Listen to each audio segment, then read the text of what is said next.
Great. Hi, everyone. Welcome today. I'm Joan Winsenson. I'm the Executive Director of Conquer Myasthenia Gravis, and we're delighted to have you here today to learn about the topic of navigating the disability benefits maze. I'd like to thank our sponsors. We're very grateful to have their support. Catalyst Pharmaceuticals is our presenting sponsor today. Thanks a bunch. That's helping us bring you this information. And Argenx has been a sponsor throughout with our webinars. So thank you very much. One thing to keep in mind, just a short disclaimer, the views presented here are those of our speaker and not necessarily those of Conquer Myasthenia Gravis. I am excited to bring you our speaker today, though. Mark Dubofsky is a phenomenally qualified person on this topic. He is a partner with Dubofsky, Sherman, Kasheri, Reynolds. And he's also, in addition to serving people and helping them with disability claims of all sorts, he is also an adjunct professor of law for the University of Illinois Chicago John Marshall Law School. He writes for all kinds of law, professional journals, and he's been an editor as well for the Employee Benefits Law, published by Bloomberg, has been in the past. So eminently qualified. We're delighted to have you here today, Mark. Well, thank you for inviting me, and I'm happy to join you today and share a little bit of information about how to navigate the disability insurance maze. Great. Just to let people know, we anticipate that your presentation will be about between 40 and 50 minutes, and there'll be time for questions at the end. For those of you who are listening in, if you see on your right side, there's a panel, and you should see a little sign that says questions. If you want to check and see how that works, you click on questions, you can type your question in, and we'll be getting it. We also receive some questions of yours in advance, so Mark will be responding to those. If you want to give it a try though now, why don't you type in your name and where you're from, just to get used to using that. Okay, and as you go ahead and do that, I will hand it over to Mark, and welcome to get started. Okay. Thank you again for having me today.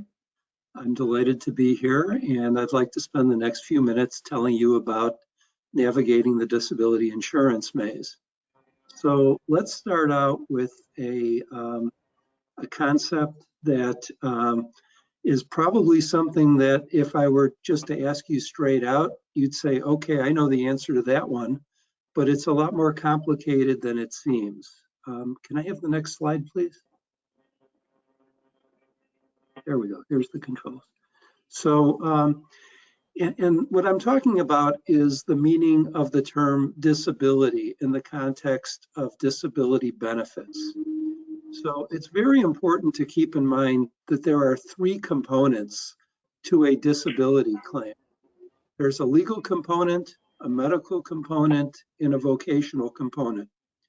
What I mean by that with respect to the legal component is, in the case of Social Security disability insurance or other governmental disability benefits, the legal component is the governing statute or regulations that address the disability program.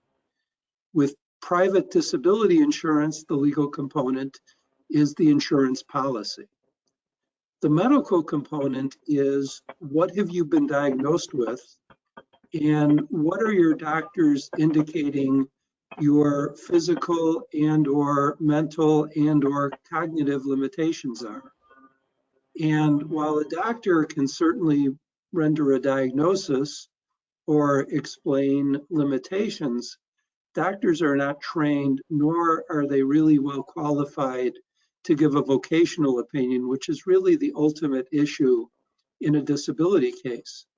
The vocational opinion is, okay, with that diagnosis and with those limitations, are you able to perform the duties of your regular occupation, or are you able to perform the duties of any occupation? So let's dive in now. Have the next slide, please. So, sources of disability benefits. I'm going to start out by talking about Social Security, which is the largest disability program in the world. The Social Security disability program is divided up into two subcomponents. There's the Social Security Disability Insurance Program, SSDI, and then there's Supplemental Security Income, also known as SSI. The criteria are the same for both. And in order to qualify for Social Security disability benefits, either SSDI or SSI, the claimant has to demonstrate the inability to engage in any substantial gainful activity. In English, that means that you can't work at all. There is no provision in the Social Security law for either a percentage disability or a partial disability. It's all or nothing. So the Social Security Disability Insurance Program is for people who have paid into Social Security during their work lives. When you see a FICA deduction on your paycheck, part of that money goes to fund Social Security disability insurance. SSI can be conceptualized as Social Security disability for welfare recipients. So if you have not paid into the system and you have no financial resources, but you're disabled, you could qualify for supplemental security income benefits. The maximum benefit under the SSDI program is currently about $3,200. The SSI program is much lower. And the amount that you qualify for depends on how much you've contributed into the Social Security system, but the benefits are paid at the same rate as if you were already at retirement age on the date that you became disabled. So the way that Social Security makes a determination as to whether somebody is incapable of engaging in substantial gainful activity is they use a flowchart analysis. But the key provisions that Social Security looks at in deciding on whether somebody's disabled is A, whether they meet the listing of impairments, which is a compendium of various impairments that people can have that could be considered disabling. And they're broken down by body system, such as cardiac impairments, musculoskeletal impairments, or neurological impairments, which is what we're talking about today. But even if you don't meet a listed impairment, you could still qualify for benefits if your vocational prospects are such that you would not be a candidate for gainful work in any capacity whatsoever. So with respect to myasthenia gravis, this is the listing. It's section 11.12. You can find it online. I'm not going to spend the time to read it, but as you'll see, and I'll leave the slide up for a minute, these are very difficult criteria to meet. It shouldn't be surprising at all that a diagnosis alone is not enough to qualify for benefits under the Social Security Act. You have to have certain findings that would correlate with the various criteria that are contained in section 11.12. If you don't meet those criteria, that doesn't mean that you won't qualify for benefits. It just means that you won't get approved based on meeting a listed impairment. Can I have the next slide, please?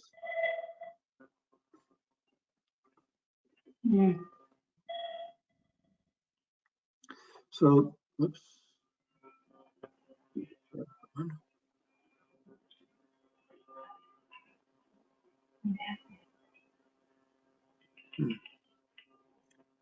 There we go. This is the balance of the listing.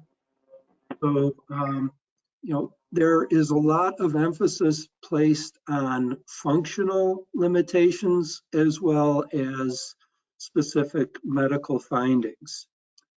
And as I said, if you meet the listing, then that's going to be an automatic approval for disability. But if you don't meet the listing, that doesn't mean that you're not going to qualify, because Social Security will then ask whether you're capable of returning to your past regular occupation.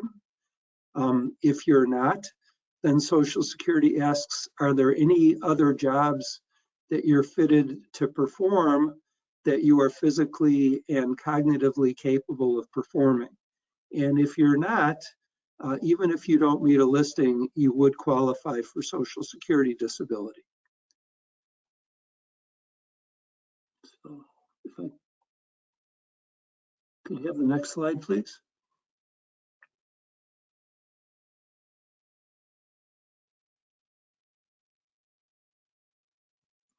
So let's change gears a little bit and talk about disability insurance. So if you are employed through an employer that offers group disability insurance, or if you have purchased disability insurance yourself from a broker, that's what we're talking about here. And there are two kinds of, well, actually three kinds of disabilities that disability insurance policies cover. One kind is occupational disability, which is sometimes referred to as own occupation or shorthand own OC coverage. And those policies state that you would qualify for disability benefits if you're unable to perform the duties of your regular occupation. The question arises whether that means that if you're unable to perform one duty, does that mean you qualify? Or do you have to be unable to perform all duties? The general rule is that any material duty that is essential to performing the occupation, if you're not able to perform that duty, you would qualify for benefits. So as an example, if you were a surgeon and could no longer perform surgery, but you could still see patients in the clinic, you would qualify for occupational disability benefits because you would not be able to perform the main material duty of your occupation, i.e. surgery. Then there is a general disability type of policy, which is referred to as any occupation or any OC. And that's closer to the Social Security standard. And those policies ask, are you unable to perform any occupation for which you are fitted by reason of age, education, and experience? And typically that also includes some consideration of pre-disability income. So if you're a high earning professional and you have a significant medical condition such as myasthenia gravis that prevents you from working in your occupation, but you might be able to do some sort of meaningful or menial rather duties, you would probably still qualify under that policy because there would be such a reduction in income that it's unlikely that you would,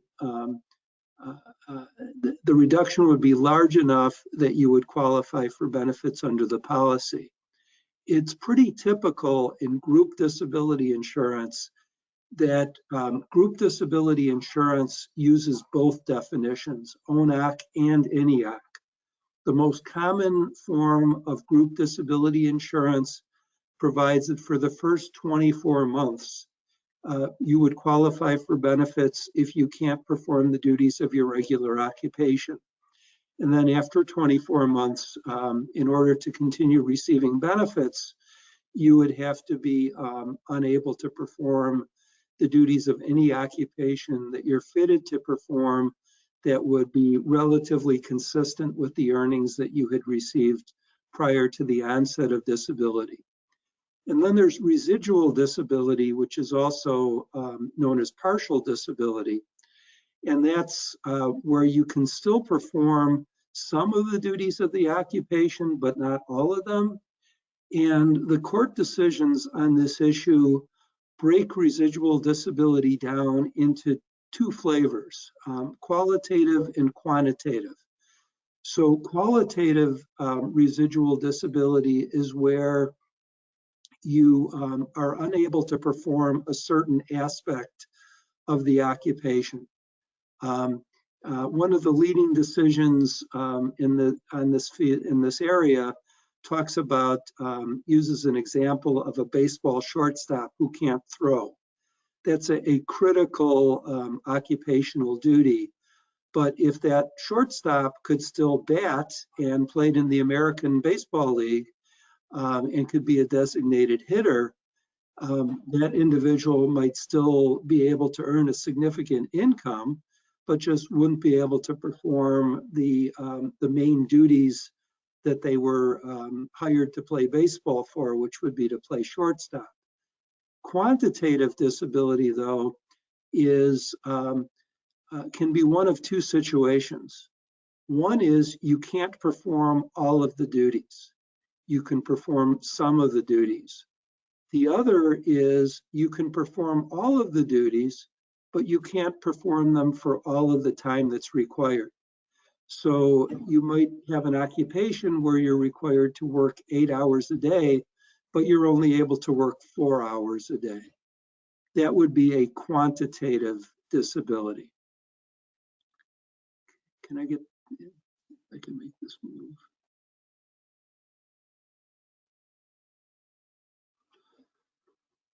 So Social Security would have relevance to private disability insurance. So it's important to apply for both if you have private disability insurance. Even if you read your policy and you see that any benefits that you get from Social Security disability would be an offset against the amount that you would be receiving under the disability insurance policy. This is a common misunderstanding. And a lot of people are reluctant to apply for Social Security disability because they think they're giving a gift to the private disability insurer, but they're really not. All this is really is a coordination of benefits, and there are 4 good reasons why you should apply for both. The first is that if you qualify for both Social Security disability and private disability, Social Security will generally pay a cost of living increase every year. Some private disability insurance policies do pay cost of living increases, but those are extremely rare. So if there is a cost of living increase from Social Security, the increase is not an offset that the long-term disability insurance company would apply. The second reason is that you would freeze your earnings record for purposes of retirement benefits. What I mean by that is if you are not working and you're not receiving Social Security disability, when it comes time for retirement, the Social Security Administration will average in zeros for each year that you're out of the workforce and not receiving Social Security disability. And that means that your retirement benefit is going to be diminished. The third reason is that if you qualify for Social Security disability, you qualify for Medicare early. So you don't have to wait to age 65. Medicare benefits start 29 months after the date that Social Security finds that you're disabled. And if you're on COBRA and you qualify for Social Security disability, instead of the normal 18 months of COBRA that you're entitled to receive, if you provide notification to the COBRA plan administrator that you've been approved for Social Security disability during the initial 18-month COBRA period, you can get an additional 11 months of COBRA benefits, which will bridge you until Medicare starts. And then the last reason why it's important to apply for Social Security in addition to private disability is because it makes it a lot harder for a private disability insurer to deny benefits if you can point to the Social Security approval and say, look, this neutral, objective government agency found that I was disabled. Why are you coming to a different conclusion? Also, the reason that I cited the MetLife versus Glenn case on this slide is it presents a situation that is actually relatively common. Most long-term disability insurance companies will provide assistance to their benefit recipients to apply for Social Security disability. So if the insurance company has provided you with assistance through an advocate, either an attorney or a non-attorney representative who's helping you with your claim, and then you get approved for Social Security, the insurance company can't say, well, we argued to Social Security that you were disabled and we were successful, but we don't think that you're disabled. That argument does not play very well in court. And in fact, the US Supreme Court characterized that argument as being procedurally unreasonable. Also, if you're insured by Unum or by the Life Insurance Company of North America, which is a Cigna company, but the business was recently sold to New York Life. Both of those companies got into significant regulatory trouble a few years ago.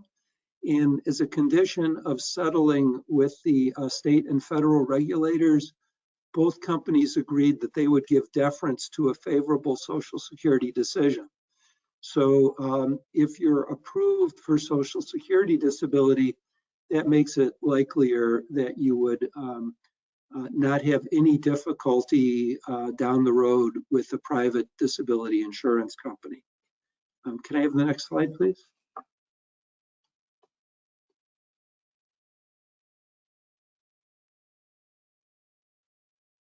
Oops, we got it, and then sorry. So I had mentioned at the outset that medical opinions are not necessarily enough. So there are limits to doctor opinions. Both Social Security and private disability insurance companies will not accept a doctor's conclusory opinion that you can't work at a particular occupation or that you can't work at all. So it is not recommended that you get a note from your doctor saying, dear Social Security or dear insurance company, my patient is not capable of working. That's not enough. The doctor has to offer a diagnosis, and the doctor has to indicate what the physical and mental / cognitive limitations are. And that's really as far as a doctor can go. The doctor really is not qualified to do a vocational analysis. And in some circumstances, it's necessary to bring in a vocational rehabilitation consultant, which is someone who is master's degreed and trained in vocational rehabilitation. And that training qualifies those individuals not only to be able to break down the duties and responsibilities of particular jobs into what the requirements are, but they're also trained in understanding medical records so that they can lay down on one page what the medical findings are, and on the page next to it, what the job requirements are, and they're qualified to give an opinion as far as whether there's a match or a mismatch between the medical findings and the job duties. I mentioned the Black and Decker versus Nord case because for a period of time, Social Security had developed what was known as the treating physician rule. And what that was that if your doctor gave an opinion with respect to your physical and mental restrictions and limitations, Social Security would have to give deference to that opinion so long as certain other requisites were met.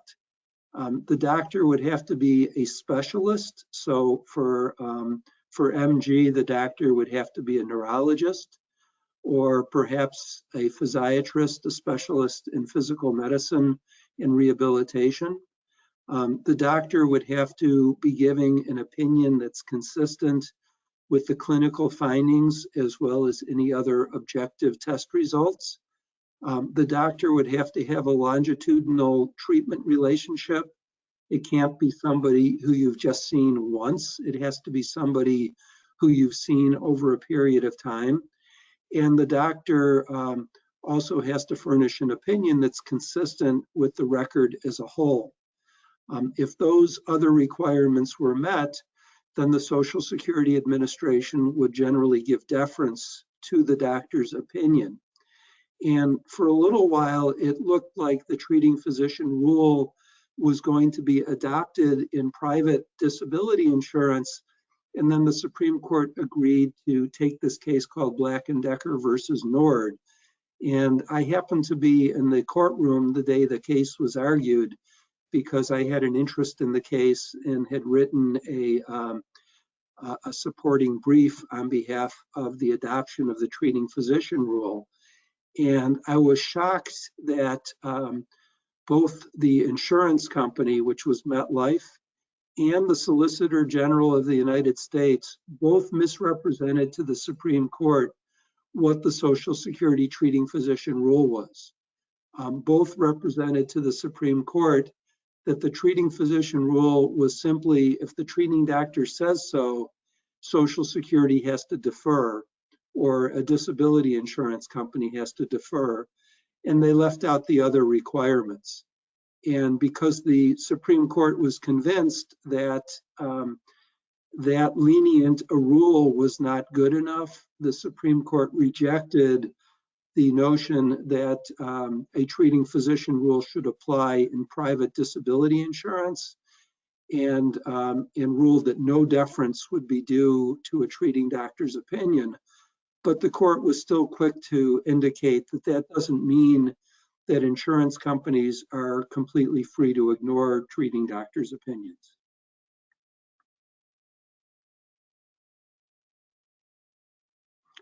So I talked about vocational opinions a little earlier, and vocational opinions can be very useful in assessing occupational abilities and earnings capacity.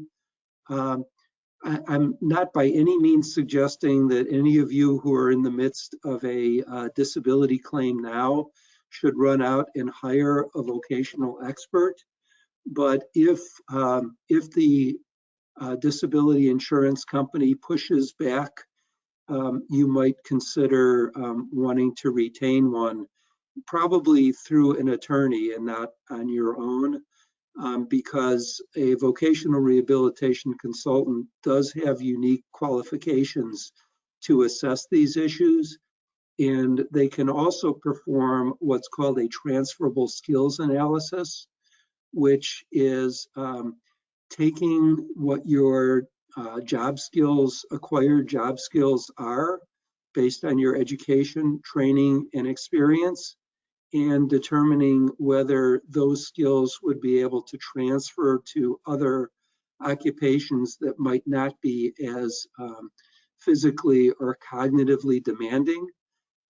There is software that assists vocational consultants in making that determination, but the software comes with the warning that the software alone is not enough to make such a determination, that there has to be an individualized assessment.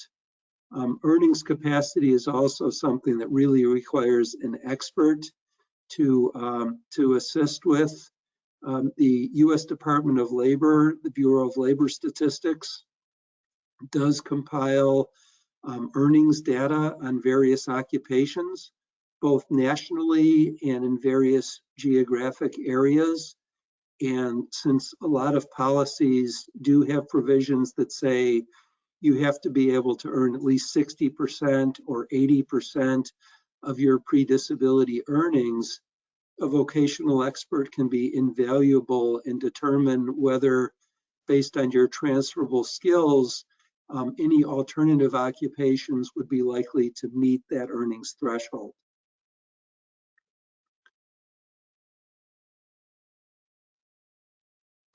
So where do attorneys come in?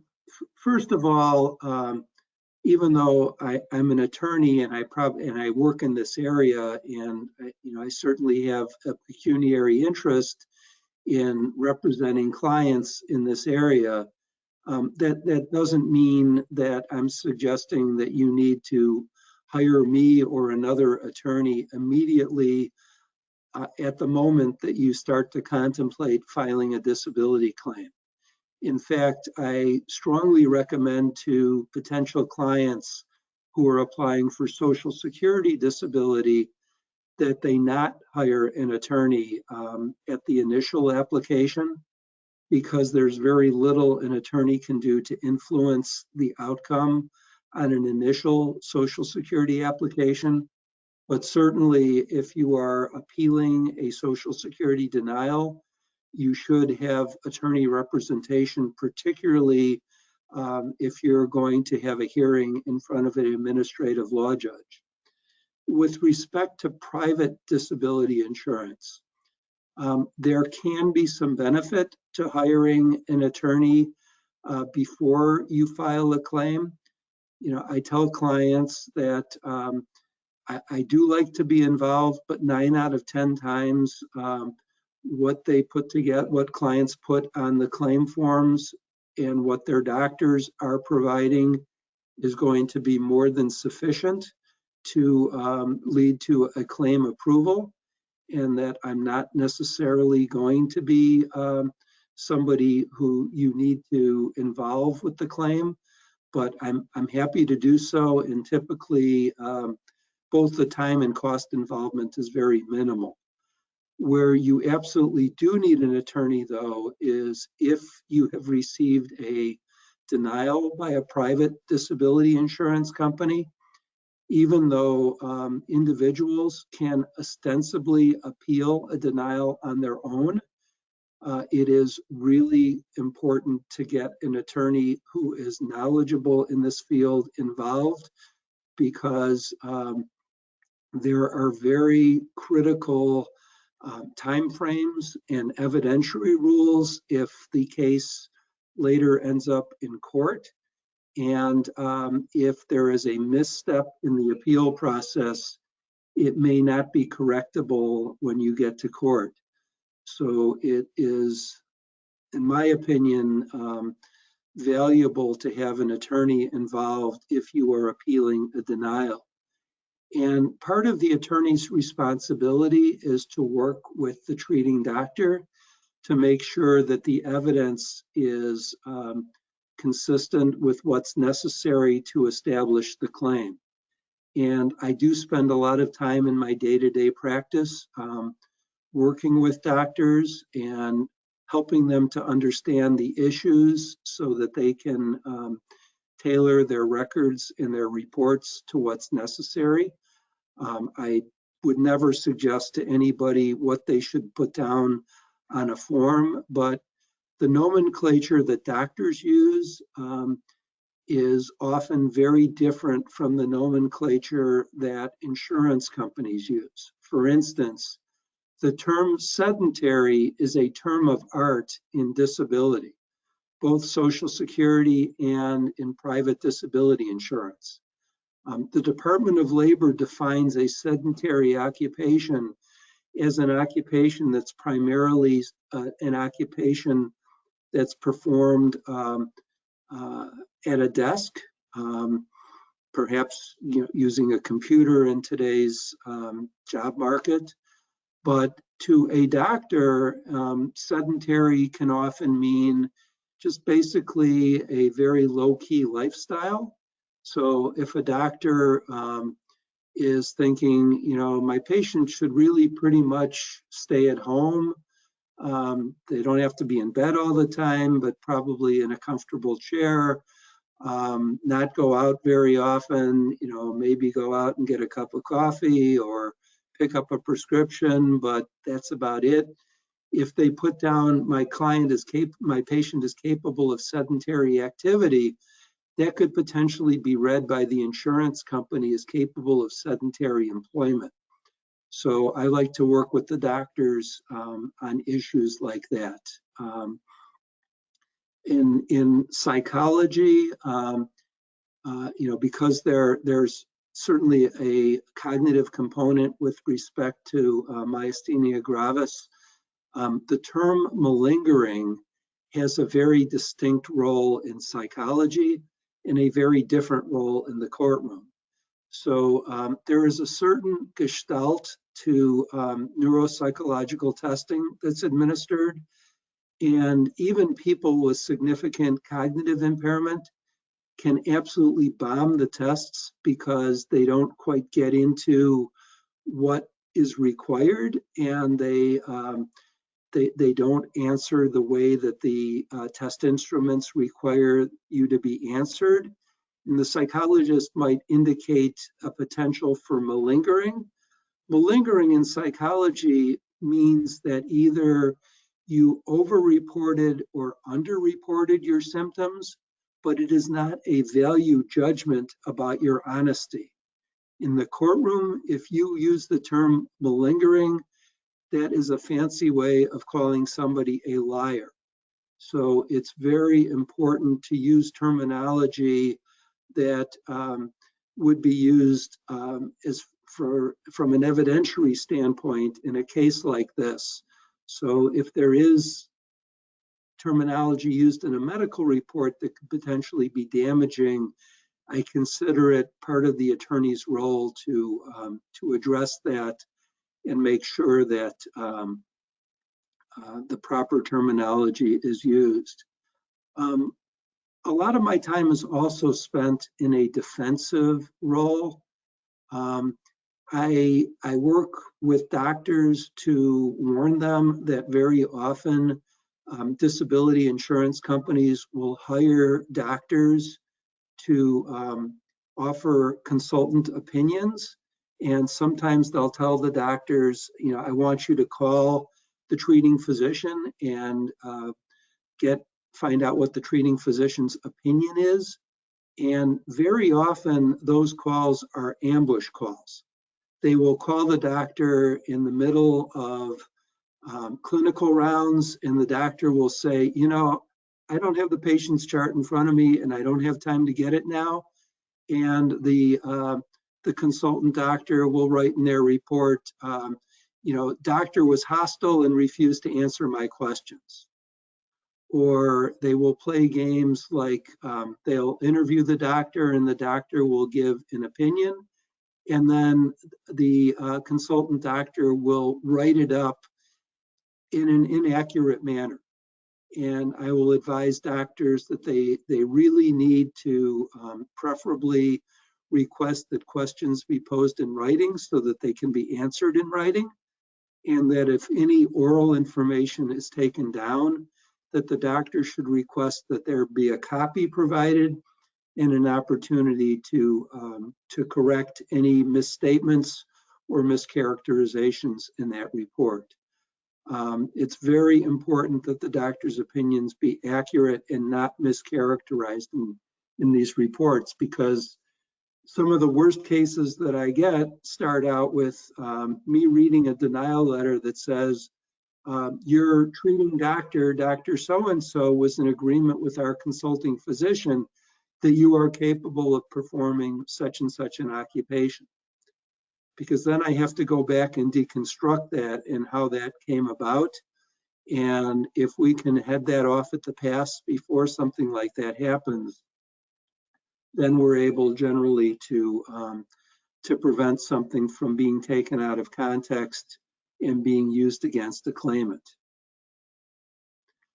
Obviously, we work with our clients as far as what they should be looking for as far as the evidence that the disability insurance companies would consider to be persuasive. The most important evidence is objective evidence. So anything that can be determined on a specific medical test is the most important. Secondarily, a clinical examination finding that is something that the doctor observes that can't be faked is very critical. It's also important to collect non-medical evidence, such as witness statements.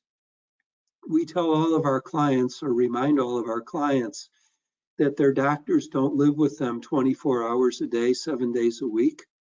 And very often, the most important manifestations of the patient's condition that it would be relevant to a disability claim is how they conduct their activities of daily living. Things like having to miss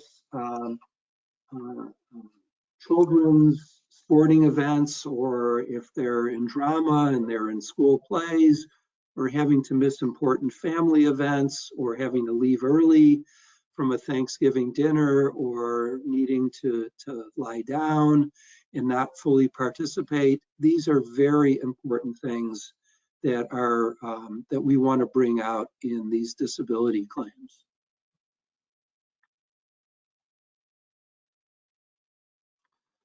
Recurrent issues that come up that we see a lot that can be problematic are subjective symptoms. I mean, the bottom line in many of these cases really is the subjective factors. Myasthenia gravis is well known to cause both physical and cognitive fatigue, but to date, there is no specific medical test that can measure that fatigue. So it's very important to try and corroborate that as much as possible. It should be mentioned to the doctor at every visit. Sometimes it's helpful to keep a diary of symptoms that are impairing you, but obviously subjective symptoms are different from depending on different people. That's why I used the Monty Python quote, where the Black Knight had both of his arms and both of his legs cut off, and he described that as just a flesh wound.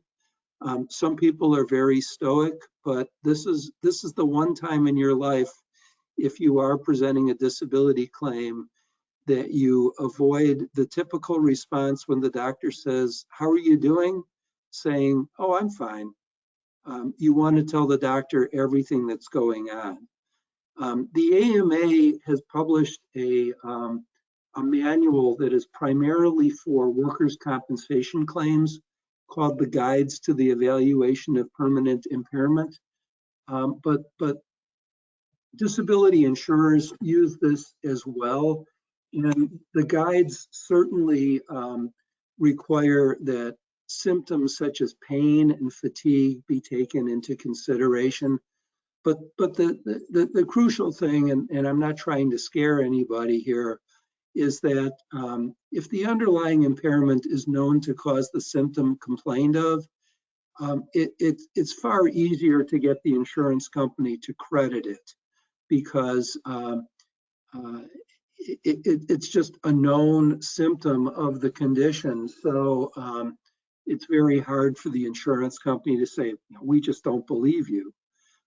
So fatigue reports in association with MG are definitely more likely to be credited than not. Observations of others can be very important. I talked about witness statements a minute ago. If somebody can include in that statement,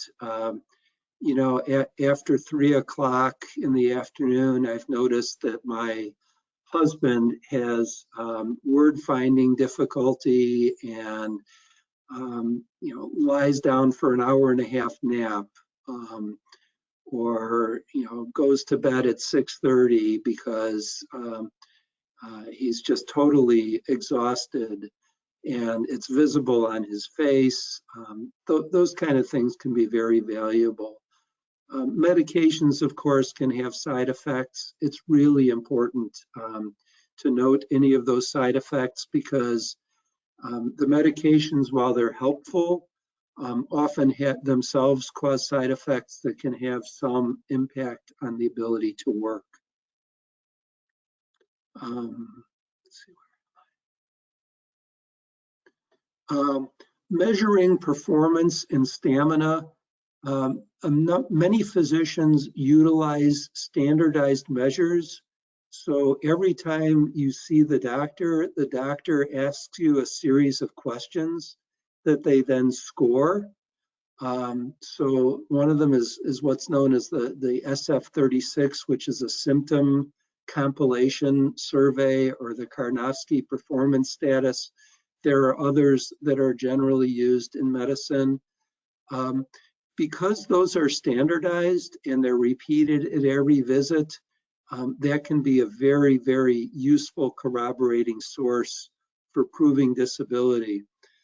There's also a physical test that can be performed called a functional capacity evaluation. They're not as scientific as they claim to be. While a functional capacity evaluation is very good at proving what you can do, like most things, it's very difficult to prove a negative.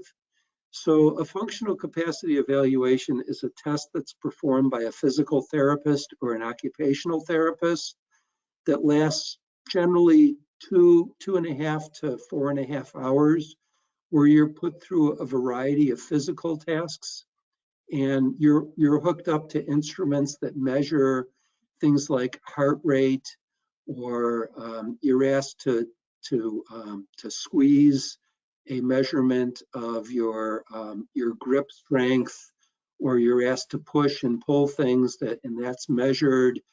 The test can be very revealing about limitations. It's not perfect.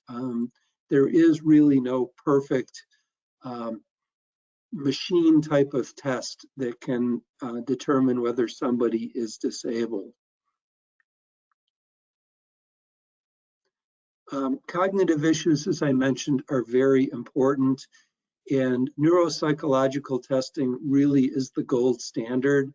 So if there are issues that you're complaining of with respect to cognitive impairments, memory problems, concentration issues, being able to sequence, you start things and forget and don't finish them,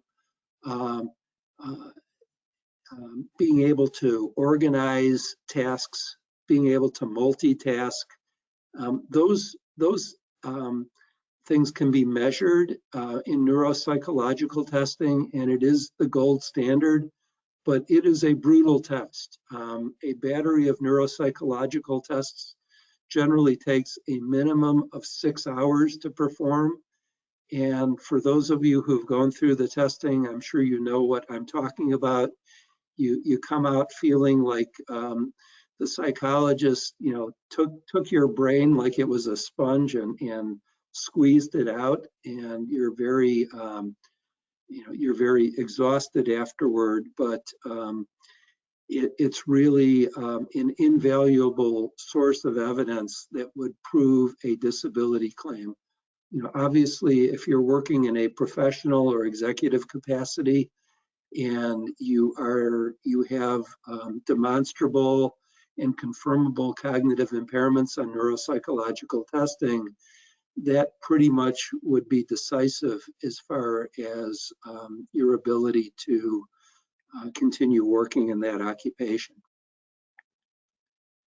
And then finally, as far as proving the claim, Social Security, you would have a hearing before an administrative law judge if your claim is denied, and you pursue the claim. If that's not successful, it's appealable to the federal court, and the federal courts are just buried now in Social Security cases. Historically, about 60% of all administrative law judge decisions went in favor of claimants. Currently, that number is in the low 40% range.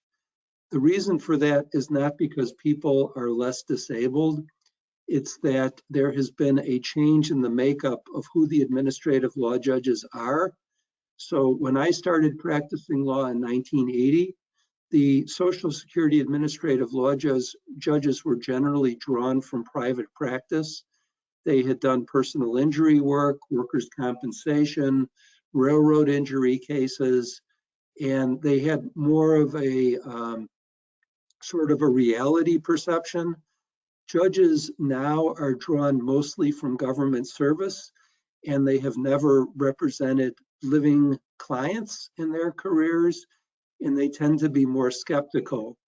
And the reversal rate in federal court is very high. So if you have been denied by an administrative law judge, don't give up. You should consider appealing to the federal court. With individual disability claims, there is no hearing process. If you are denied,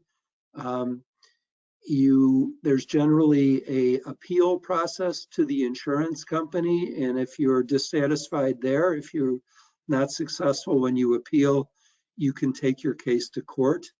A lot of private disability insurance claims, though, are governed by the federal ERISA law, which governs employee benefit claims, and that imposes a different standard, but those claims often are not heard at a trial, but are decided based on the claim record.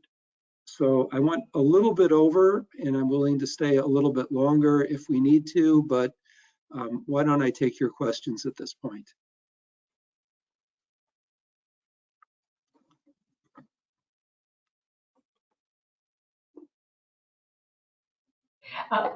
Thanks, Mark. Thanks very much. Lots of great information.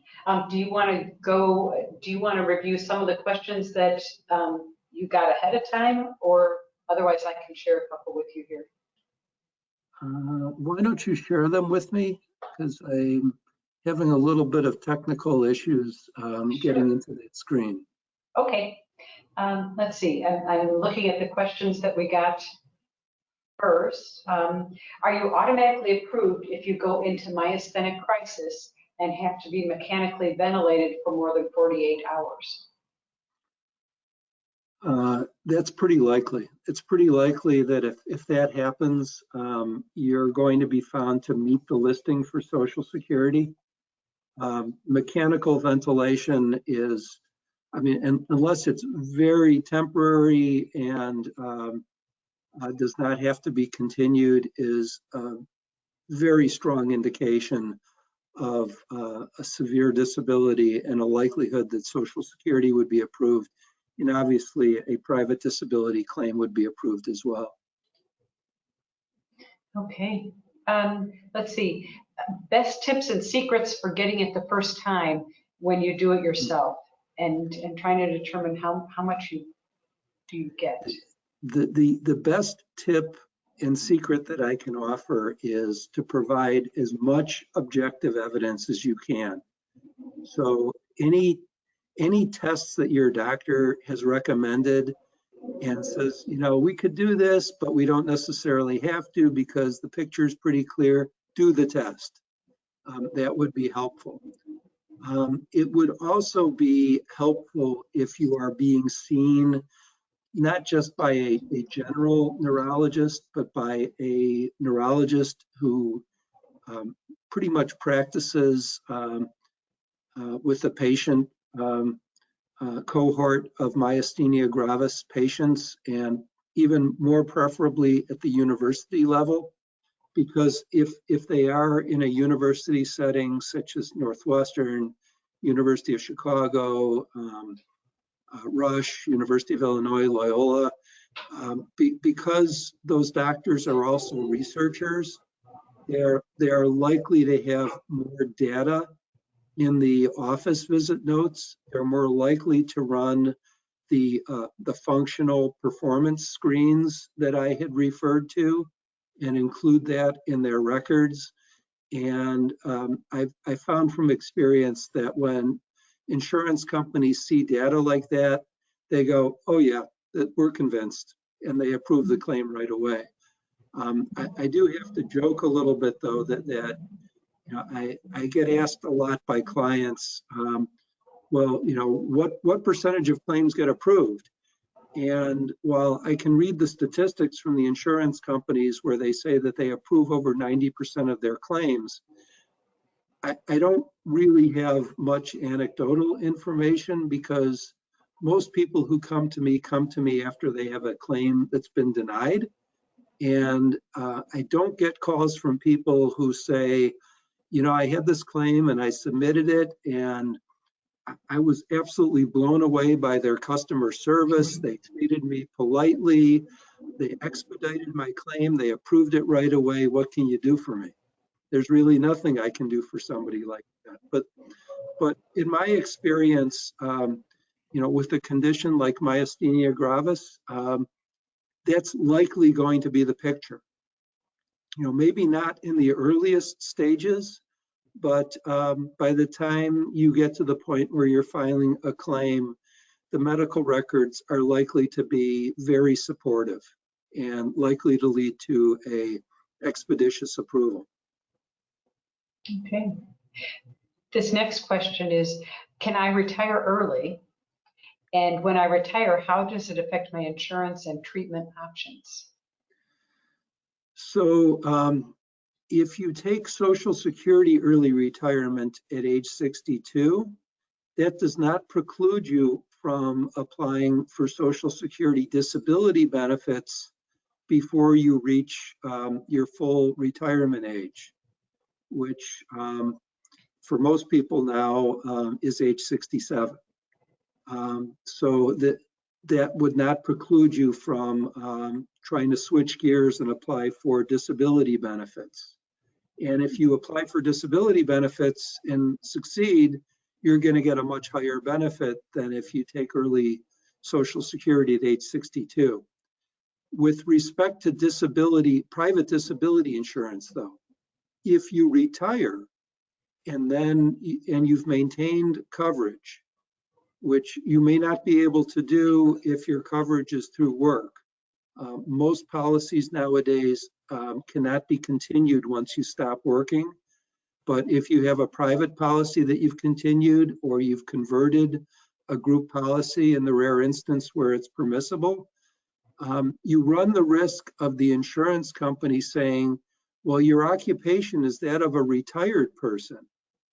And the only way that they will approve a claim is if you meet the standard for long-term care insurance, which is the inability to perform at least 2 activities of daily living or have a severe cognitive impairment. Okay. Can you work minimally to supplement income? That's a question that I need to answer in 2 parts. So for Social Security disability, you can work minimally. If you earn less than $1,260, well, I think it's up to like $1,300 a month now in 2021. That's not considered to be gainful activity, but if you are earning more than about $900 a month in any given month, that would trigger something called a trial work period. Social Security allows disability benefit recipients a trial work period, which means that they can work for up to 9 months and earn any amount during those 9 months. But if they relapse or they become unable to work again for other causes, they can go right back on claim. Private disability insurance is different. Most policies, though, do provide that you can earn up to 80% of your pre-disability income and still receive disability benefits from a private disability insurer. And also, to make it even sweeter, during the first 12 months, most policies provide that you're able to earn up to 100%. Well, let me try this a different way and get it right. You are allowed to receive benefits and also earn income so long as it does not exceed 100% of your pre-disability earnings. If you go over that 100% level, then your benefits will be reduced by the amount that you're over the 100% level. Okay. This next person says, I have been disabled for about 3 years now. Do they review the case every 3 years? I'm 45 years old. So Social Security codes approvals at the time of approval in different ways. They code them medical improvement expected, medical improvement likely, medical improvement not expected, and medical improvement unlikely. And depending on how your claim is coded, that will determine the interval between continuing disability reviews.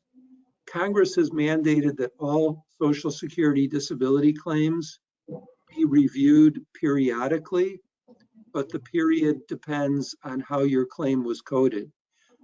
If you were approved at age 45, I'd say it's pretty likely that you were coded at medical improvement not expected, which means that you'll probably be reviewed every 5 to 7 years. I have never heard of that before. That's really interesting. Let's see, I'm going to go to one of the questions we got today. Let's see. Let's see. This person is wondering, he's on for his mom, and his mother's 80 and retired long ago. Would she be able to qualify for disability coverage? No. So, once you reach Social Security retirement age, you would not get any additional benefits if you're disabled. And unless she somehow has a disability insurance policy still in place, there wouldn't be any private disability benefits.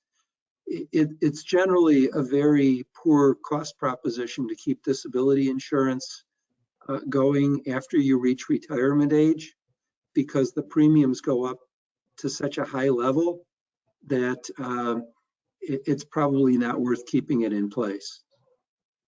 Okay.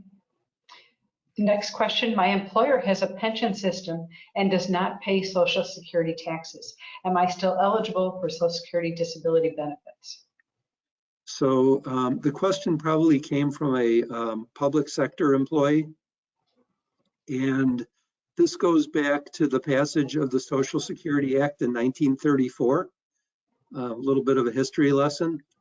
In order for President Roosevelt to pass the Social Security Act, because of the states' writers from the South, the president had to agree that any government entity or sub-government entity like a county or municipal or school district could opt out of the Social Security system. Congress later changed the law to require even public employees to be covered by Medicare, but they are not necessarily going to be covered for disability or retirement.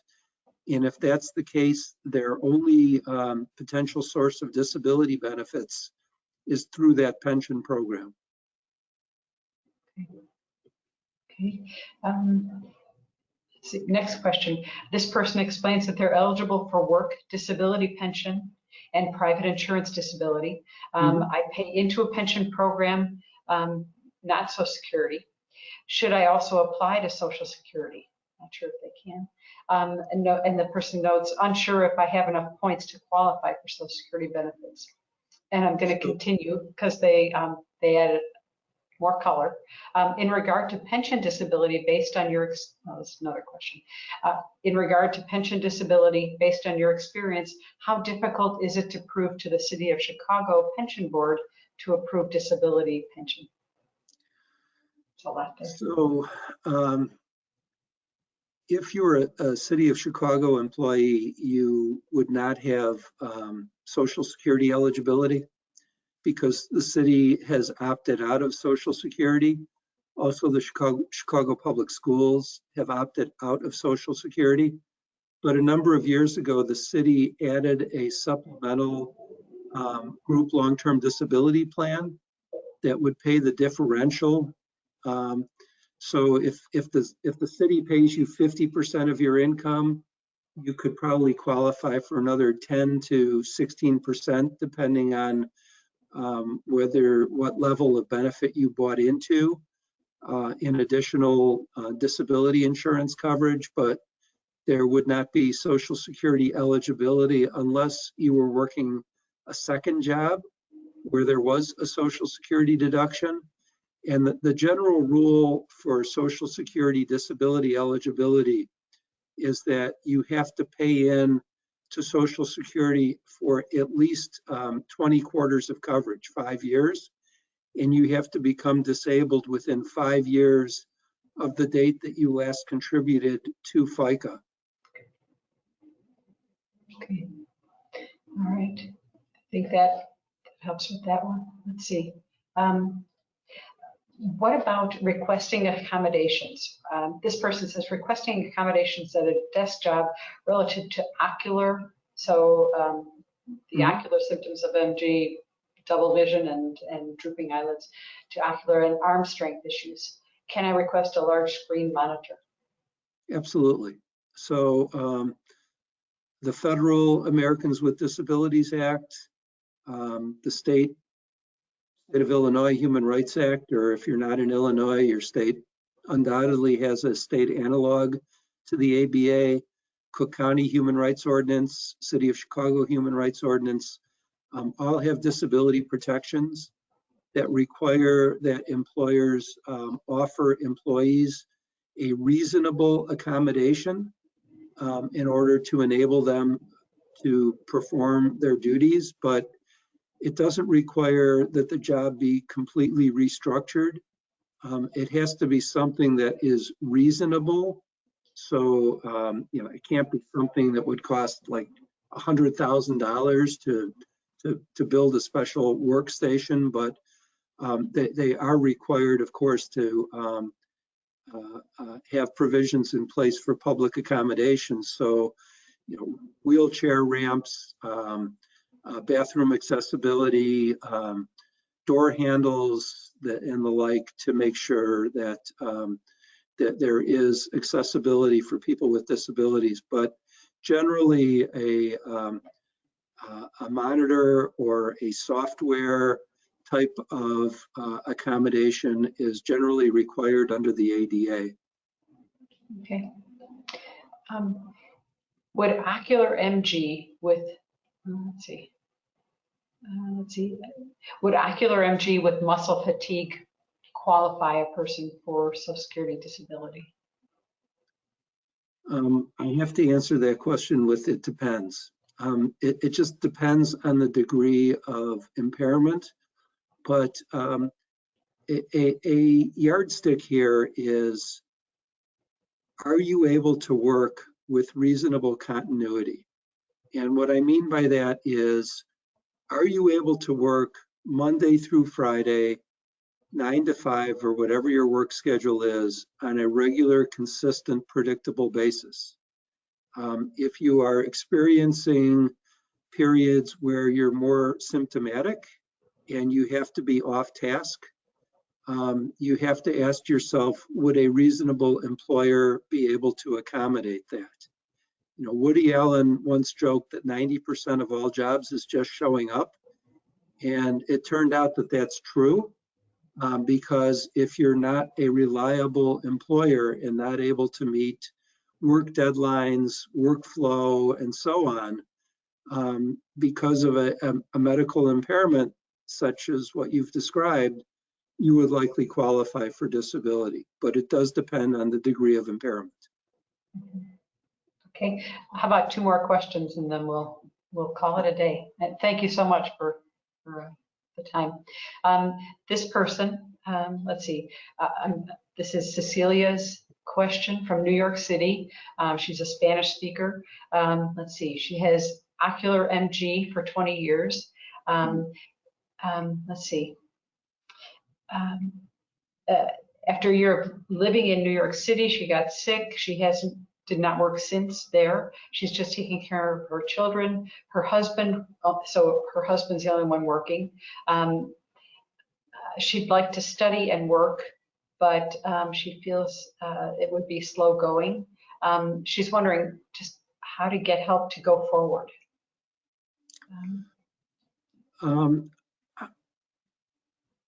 I believe that the state of New York and New York City both have rehabilitation services that would be available that could help with that and help set up any type of computer accommodation that might be necessary. And certainly, as far as an academic environment, all academic institutions, higher level institutions, have an Office of Disability Accommodations that could assist with that. And then part of that process would be evaluating whether regular work activity is feasible.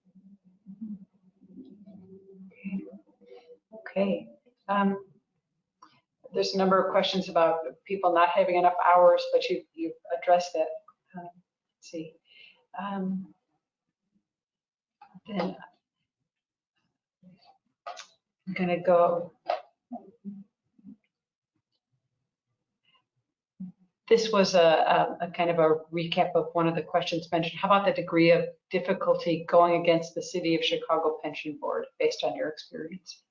I got to be honest, I really do not like to handle public employee claims because there is a political component and an absence of legitimate due process.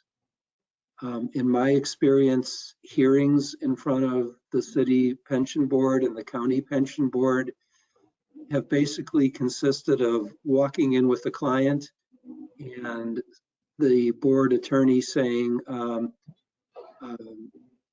going to make a motion that we deny benefits, and the board says yay, and the benefits are denied, and there's no real hearing.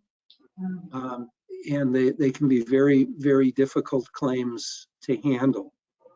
That being said, I have a relatively recent experience with a physician for Cook County Hospital who became disabled, and we couldn't get anywhere with the board, but we made a record and we ended up taking the case to court and we won. The court found that the board's decision was against the manifest weight of the evidence, but the requirements, if you can get through the basic requirements of getting enough, they want either 2 or 3 independent reports that would certify your disability. If you have that, it should be pretty automatic. Great. Okay. I think you've shared a lot of time with us today, and we're truly grateful. A lot of great information. So with that said, thank you, Mark, very much, and thank everybody, and thanks to everyone else who was able to join us this day.